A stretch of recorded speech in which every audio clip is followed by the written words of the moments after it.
Всем привет! На этой неделе очень много разных новостей, и вот очередная из них. Компания Яндекс решила бороться с переработками водителей путем блокировок. Это прям верх гениальности, вот просто я аплодирую молча, не стоя, а молча, потому что у меня нет слов от величия данной гениальности. Нет, ну понятно, что компании, агрегатору, любому абсолютно насрать. Один водитель выполнит 10 поездок или 10 водителей выполнят по одной поездке. Прибыль будет одинаковая. Ну, простая математика. И озаботившись безопасностью не водителей, а пассажиров, Яндекс.Приложение теперь будет следить, сколько человек находится на линии, и его отключать. Неважно, заработает он себе на пожрать, заработает он себе на бензин, ну, неважно. Кому какая разница. Главное, чтобы он был отдохнувший. Правда, явно менеджеры Яндекса не учитывают такой фактор, то что отработав 8 часов по их приложению, водитель переключится на другое. Или же наоборот, он будет сначала 8 часов в одном приложении, а потом в другом, а потом с ними. Вот этот шаг, блокировка водителей по истечению определенного времени на линии, это отталкивает водителей от данного сервиса в тесные и пламенные объятия конкурентов, что толкает Яндекс.Приложение прямо навстречу такой проблеме, как невывоз. Ну, согласитесь, вот просто давайте думать логически. У меня есть приложение, которое дает мне работать только 8 часов. И у меня есть еще два приложения, где я могу работать больше. Количество того времени, которое я нахожусь на линии, точнее, мой заработок зависит не от проведенного на линии времени, а от количества выполненных заказов. То есть в такси логика водителя, она обратная. Да? То есть если на любом предприятии человек, находящийся в штате, знает, что он отработал 8 часов, заработал 1000, то в такси логика обратная. Мне нужно заработать домой 1500-2000. Значит, я не могу уйти с работы, то бишь сойти с линии, пока я не заработаю эту сумму. В двух приложениях, двух-трех, неважно, водитель может работать, пока не заработает нужную ему сумму. С нововведением Яндекс.Сервиса водитель сможет там находиться только определенное количество часов.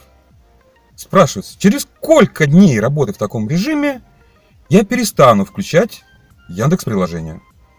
Извините, мне нужна определенная сумма. Там мне говорят, вот если ты тут столько успел за это время заработать, все, не успел ты за это время заработать, иди нафиг. Ну, если я иди нафиг, то и вы идите туда же. Встретимся где-то там. Может быть, не дай бог, конечно. Кстати, из этой новости совершенно не следует, как они будут учитывать время. То есть, если водитель включает кнопку на линии, 8 часов прошло, неважно, есть заказы, нет заказы, все, его отключили. Не заработал, ушел в другой сервис. Водитель выбирает сервисы сейчас именно по принципу, где они могут заработать.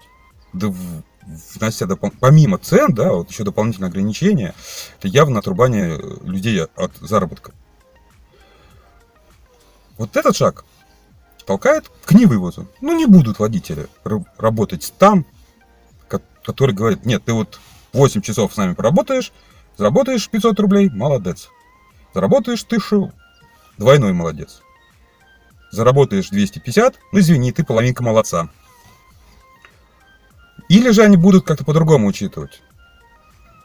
Например, да, будет браться в расчет, в учет рабочего времени, только время с момента принятия заказа до его завершения. То бишь падает заказ, нажимаю кнопочку «Принять», и пошло рабочее время. И вот я работаю. В среднем, вот какой бы длинный заказ ни был, время на его выполнение, вот с момента приема до момента завершения, в среднем 25 минут. На любой коротыш уходит 25 минут. То бишь, за вот эти, если учитываться будет только время выполнения заказов, водитель сможет выполнить 16 поездок. 16 коротышей, грубо говоря, да? Давайте считать. А что считать-то? Все и так знают.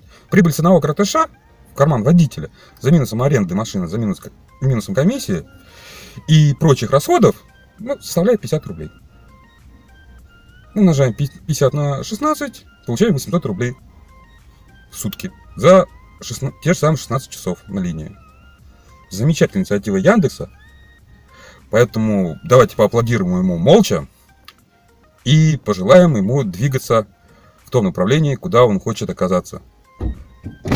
Занято. Так что давайте поаплодируем Яндексу молча и пожелаем ему двигаться в том направлении, где мы все его желаем видеть. Ну что, граждане, всем привет, поздравляю вас! Теперь таксометр нам не позволит работать, наверное, более 8 часов на линии. Интересно, как к этой ситуации отнесутся владельцы крупнейших таксопарков. Как отреагирует на это тот же самый Богдан Коношенко, у которого все автомобили брендированы Яндексом. При всем желании автомобиль, брендированный Яндексом, не так-то просто новый аккаунт создать в Get. То есть в Get можно также создать аккаунт, если автомобиль чистый, а приехать пройти проверку на автомобиле, брендированном Яндексом, очень сложно. Скоро всех возьмут на зарплату, нахер и все. Мне кажется, все к этому и идет, что аренда скоро умрет, как бизнес. На зарплату будут брать там, грубо говоря, там на 12 часов там, с перерывом в час. Отработал, будут ночники, будут дневники, кто днем будет работать, кто ночью. В итоге машина будет сутками работать, сделают там зарплату, я не знаю. С другой стороны, если посмотреть на эту ситуацию, значит, у них должен быть не вывоз заказов, поскольку они будут принудительно отключать водителей от программы, а не вывоз заказов должен привести к кэфам. То есть должны чаще появляться кэфы.